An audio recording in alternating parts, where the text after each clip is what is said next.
The Board of Regents met yesterday and tuition may be on the rise for University of Iowa students.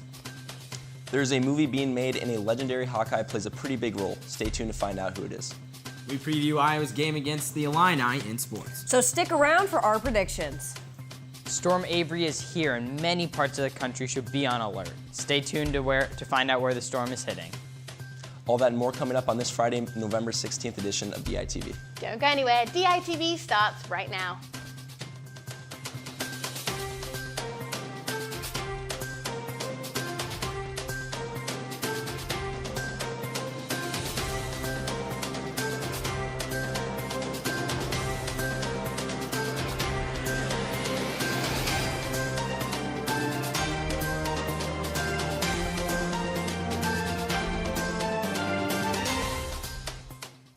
Good morning and thank you for tuning in. I'm John Chenoweth.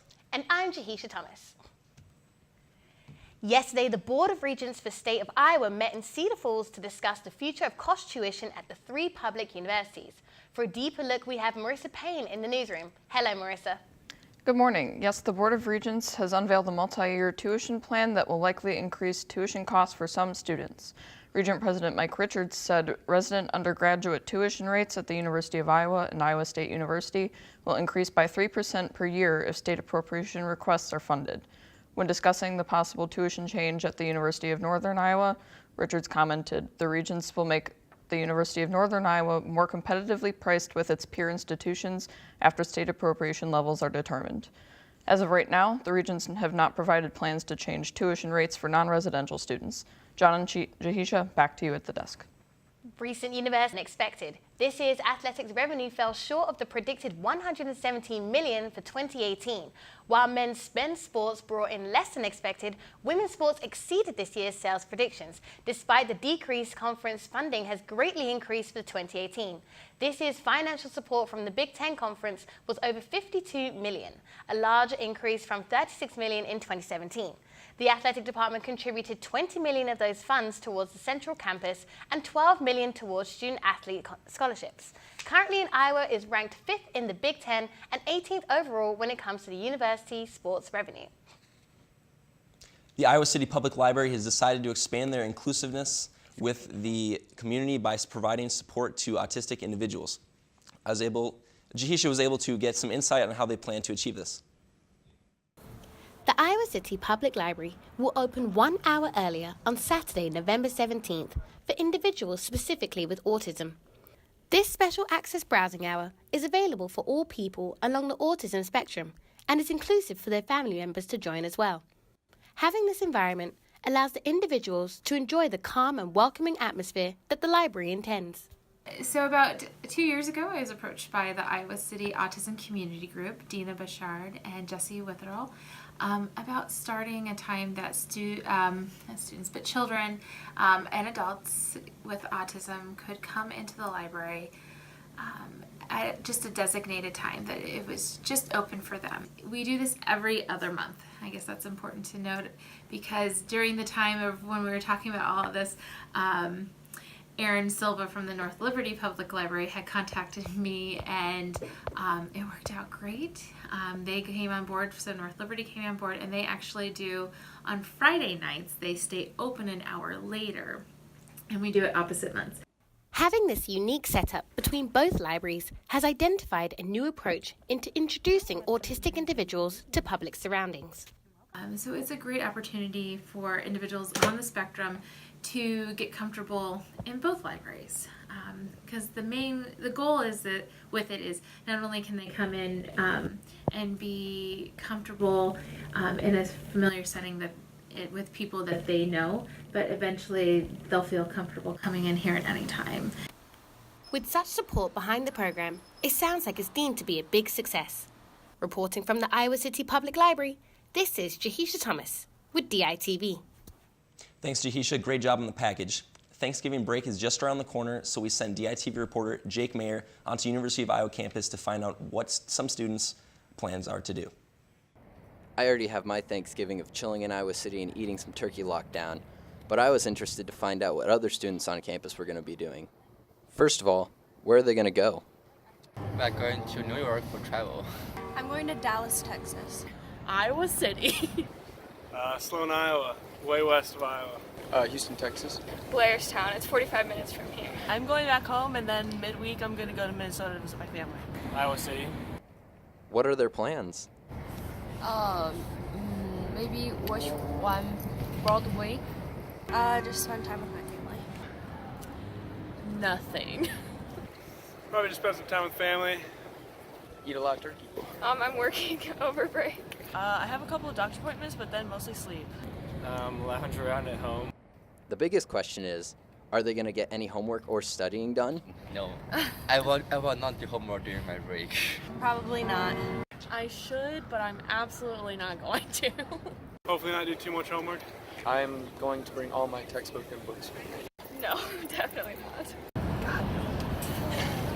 Yes, I will. Whether they're going to a Broadway play or just hanging out inside, University of Iowa students are ready for this break. From DITV, this is Jake Mayer. Looks like it's a pretty wide variety of where students are going this year, and because I know that it's pretty nippy where we are, and I'm going to be going down south, so hopefully it's pretty warmer down there. I would say I'm heading home to Wisconsin, so probably won't be any warmer than it is here in Iowa City, although I will be inside, so I probably don't have much to complain about. Let's toss it over to the weather studio and see what's going on. Thanks, John and Jahisha. Yeah, I think we're all ready to get inside and warm up over break. But first, many weather alerts have gone out to these areas in the northeast region up here and even into the Ohio Valley, sweeping down into Illinois as well. And now, as we know, the Hawkeye football team takes on the Fighting Illini tomorrow at 2:30 p.m. Now, for the game time forecast, there will be a temperature of 39 degrees with a 40% chance of showers later into the night, so into that second half, fourth quarter, when the game really matters. Now, today locally, we have a temperature of 34 degrees. It even rises to 40 throughout the day, but with the 14-mile-per-hour winds we are expecting, it feels like almost 25 this morning. Now, as we move into tonight, the temperature will be 34 degrees as well with partly cloudy skies, but that wind will still be there. Now, as we move into our extended 5-day forecast for the week, tomorrow we have a 50% chance of snow showers and a high in the low 30s and a low at 20 degrees. Sunday, the sun will come out as our high is similar in the low 30s and our low is at 20 degrees as well. Monday, the partly cloudy skies come and we have our high a bit hotter in the upper 30s and a low in the low to mid 20s. Tuesday, we also have partly cloudy skies with a similar high in the upper 30s and a low in the mid-20s. Now, actually, on Wednesday, as we head to Thanksgiving, we get sunny skies in our hottest high of the week in the mid-40s and a low at around 30 degrees. Well, it looks like we warm up a bit as we head into Thanksgiving as many students head home today. Just be on the alert for any harsh weather conditions that may come in many parts of the country as you head home and get warm over Thanksgiving break. Guys at the desk, back to you. Iowa City icon Niall Kinnick's story will soon make it to the big screen. An upcoming film titled The Iron Men focuses on the lives of past Hawkeyes who served in World War II. Written by university graduates Tom Lidd and Nicholas Mayer, the film will put a strong emphasis on Kinnick, who both won Iowa's only Heisman Trophy and served his country during the war. The film has yet to enter production, but is planned to premiere at Kinnick Stadium after completion. It's Friday before the Hawkeye football game, and that means it's time for our Kid Captain of the Week. This week's Kid Captain is Livia Jackson. Livia is an 11-year-old from Glenwood, Iowa, who has been diagnosed with cyclic vomiting syndrome. Since she was born, Livia has suffered from regular spells of vomiting. These spells happened regularly and could be triggered by such things as the smell of garlic and too much excitement. Livia didn't have her first birthday party until she was 9 because her parents feared the excitement would trigger her. Livia has had both tonsil and dental surgery because of her constant spells. It wasn't until the Jacksons visited the Stead Family Children's Hospital that Livia received her diagnosis and medication to help prevent her spells from happening. Even with Livia's health issues, she manages to stay involved at school and help others. This week, Livia donated items to the Child Life program to honor her role as Kid Captain. Well, that's great that Livia is able to still help people despite her diagnosis, and I wish her luck as Kid Captain. So coming up, the Northwestern game was cold and sad. That's really all I can say about that. Hopefully tomorrow the Hawkeyes can turn it around. Yeah, absolutely. It was a pretty somber game, so hopefully there will be better chance as there was some light at the end of the tunnel with our Iowa's basketball game. So let's toss it over to our Ionic duo in our sports studio. Hello and welcome back to DITV's pregame show. I'm your host, Beau Bowman, alongside Lucy Rohden. But before we get to Iowa football's matchup with Illinois, Iowa basketball got a huge win last night. That's right. Iowa knocked off number 13 Oregon, 77-69. It was super awesome to see that Iowa basketball is finally back after a pretty rough year last year. So Iowa will play UConn tonight at 5:30 in the 2K Classic Championship game. All right, now let's get into the pregame show. It's no secret now, this season has been a disappointing one for the Hawks. And at the end of a 3-game losing streak and the Big Ten Championship out of reach, it's hard to find motivation. But it won't keep the Hawks from keeping their heads up and having some fun. You know, we still got opportunities ahead of us, and you can't let one team beat you twice, one play beat you twice, and it takes a lot of mental toughness. But we got to focus and prepare our best this Saturday to beat a good Illinois team.